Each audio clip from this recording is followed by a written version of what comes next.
आज इस वीडियो में हम बात करने वाले हैं सेफ्टी इंडक्शंस के बारे में और साथ ही हम देखने वाले हैं कि ये जो सेफ्टी इंडक्शंस है ये क्यों कंडक्ट किया जाता है, यानी कि why conduct the safety inductions.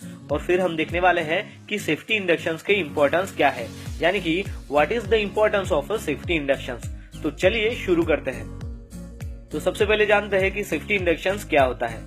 Safety inductions इसलिए कंडक्ट किया जाता है ताकि जो भी नए एम्प्लॉयज है उस कंपनी के उसको वेलकम किया जाए और उनको नए रोल के लिए प्रिपेयर किया जाए। सेफ्टी इंडक्शंस के माध्यम से ये इंश्योर किया जाता है कि जो भी वर्कर्स वहाँ पर काम करने के लिए आए हैं तो उनको उस ऑर्गेनाइजेशन के बारे में पता हो और वहाँ पर होने वाले जो भी वर्क एक्टिविटीज है उसके बारे में वो अवेयर हो और साथ ही में उनको उनकी रिस्पॉन्सिबिलिटीज के बारे में पता हो। सेफ्टी इंडक्शंस के बाद सबसे पहले आपको स्टार्ट करना है कि जो भी ऑर्गेनाइजेशन है उस ऑर्गेनाइजेशन का सेफ्टी कल्चर उस वर्क प्लेस में कैसा है उसके बारे में सबसे पहले आपको उस वर्कर्स को बताना है। चलिए बात करते हैं कि ये जो सेफ्टी इंडक्शंस होता है ये किस लिए कंडक्ट किया जाता है, यानी कि why conduct the safety induction. तो चलिए देखते हैं। एम्प्लॉय अगर विदाउट सेफ्टी इंडक्शन साइट पर काम करने के लिए आ जाते हैं तो वहाँ पर हायर टेंडेंसी हो जाती है कि वहाँ का यानी कि उस ऑर्गेनाइजेशन का जो भी हेल्थ एंड सेफ्टी रेगुलेशंस है उसको वो निग्लेक्ट करे, क्योंकि उसके बारे में उनको पता नहीं होता।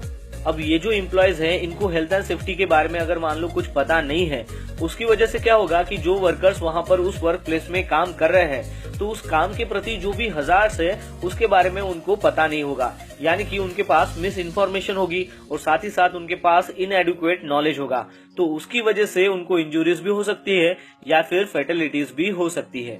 उन नए वर्कर्स का या फिर एम्प्लॉयज का अगर प्रॉपरली साइट सेफ्टी इंडक्शंस किया जाए तो उसकी वजह से सेफ वर्किंग एनवायरनमेंट प्रमोट हो सकता है उन सभी एम्प्लॉयज के लिए। फिर उस एम्प्लॉयज को समझेगा कि उसकी क्या वैल्यूज है और वर्कप्लेस कल्चर का क्या बिहेवियर है। प्रॉपर साइट सेफ्टी इंडक्शन से हम ये इंश्योर कर सकते हैं कि जो भी नए एम्प्लॉयज है या फिर जो वर्कर्स है उनके पास एडुकेट नॉलेज होगा इमरजेंसी प्रोसीजर्स के बारे में, जैसे कि इमरजेंसी एग्जिट हो गया, इवैक्यूएशन इंस्ट्रक्शंस हो गया और असेंबली पॉइंट्स हो गए। तो इन सब के बारे में उनको पता होगा। फिर इस सेफ्टी इंडक्शंस के माध्यम से उनको पता चल जाएगा कि गवर्नमेंट्स के वहाँ पर क्या रूल्स हैं और उनके क्या रेगुलेशंस हैं। इस सेफ्टी इंडक्शंस के माध्यम से वर्कर्स को उनकी रिस्पॉन्सिबिलिटीज और उनकी लिमिटेशंस के बारे में पता हो जाएगा। फिर एम्प्लॉयज के जो राइट्स है और उनके जो बेनिफिट्स है वो भी उनको बताना है। चलिए बात करते हैं इम्पोर्टेंस ऑफ सेफ्टी इंडक्शंस के बारे में। तो ये सेफ्टी इंडक्शन क्यों जरूरी होता है कि वहाँ पर जो भी नए एम्प्लॉयज है उनको ब्रीफ किया जाता है कि जो प्रोजेक्ट है और जो कंपनी है उसके क्या रूल्स एंड रेगुलेशंस है और वहाँ पर आपको क्या करना है और क्या नहीं करना है। और साथ ही में उनको ये बताया जाता है कि कंपनी और जो प्रोजेक्ट है उनके बारे में उनको जानकारी दी जाती है। और लास्टली उनको ये बताया जाता है कि in case of any emergency आपका क्या रोल है और आपको क्या करना है। इस सेफ्टी इंडक्शंस के माध्यम से वो जो नए एम्प्लॉयज है उनको अवेयर किया जाता है कि ओवरऑल जो प्रोजेक्ट है उसके टॉप हजार्ड्स क्या है और उसके लिए आपको क्या सावधानी बरतनी है ताकि उससे होने वाली जो भी रिस्क है उससे बचा जा सके।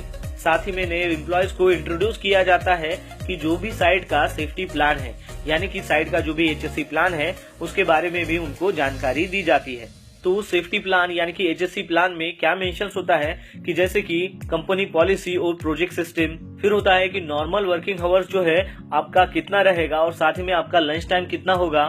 फिर उसमें रहता है कि आपको सेफली काम कैसे करना है और आपको वहाँ की जो परमिट सिस्टम है उसको आपको कैसे फॉलो करना है और उसके वर्क स्टेप क्या है। फिर उसके बाद है कि फर्स्ट एड सेंटर क्या है, वो कहाँ पर है और इन केस ऑफ इमरजेंसी में आपने क्या करना चाहिए। फिर उसके बाद होता है कि प्रोजेक्ट की क्या रिक्वायरमेंट्स होती है। फिर उसके बाद होता है कि वर्क स्ट्रेटेजिक प्लान क्या होता है। फिर उसके बाद उनको बताया जाता है कि HSC प्लान क्या है और उसको साइट पर कैसे अप्लाई किया जाता है। उसके बाद है कि इमरजेंसी इवैक्यूएशन क्या है और इमरजेंसी इवैक्यूएशन के वक्त आपको कौन से असेंबली पॉइंट का इस्तेमाल करना है और कितने असेंबली पॉइंट वहाँ पर है। फिर उसके बाद है सिक्योरिटी प्लान क्या है साइट का। फिर उसके बाद है कि प्रोजेक्ट के जो टॉप हजार्ड्स है उनके बारे में कुछ जानकारी होती है कि उनको कैसे अवॉइड किया जा सके। फिर उसके बाद है ट्रैफिक प्लान और उसके रूल्स क्या है। फिर साइट की स्मोकिंग पॉलिसी क्या है। फिर उसके बाद है कि जो भी वर्क फोर्स है उनका साइट पर कैसे बिहेवियर होना चाहिए। फिर उसके बाद होता है कि अनसेफ एक्ट और अनसेफ कंडीशंस क्या है, नियर मिस क्या है, एक्सीडेंट क्या है और इंसिडेंट क्या है। और साथ ही में इसके रिपोर्टिंग और इन्वेस्टिगेशन सिस्टम के बारे में बताया जाता है। तो दोस्तों आशा करता हूँ कि आपको इस वीडियो के माध्यम से पता चल गया होगा कि सेफ्टी इंडक्शन क्या होता है, वो किस लिए कंडक्ट किया जाता है और उसके इम्पोर्टेंस क्या है। तो आज के लिए इतना ही, मिलते हैं नेक्स्ट वीडियो में एक नए टॉपिक के साथ में। तब तक के लिए टेक केयर, बाय बाय।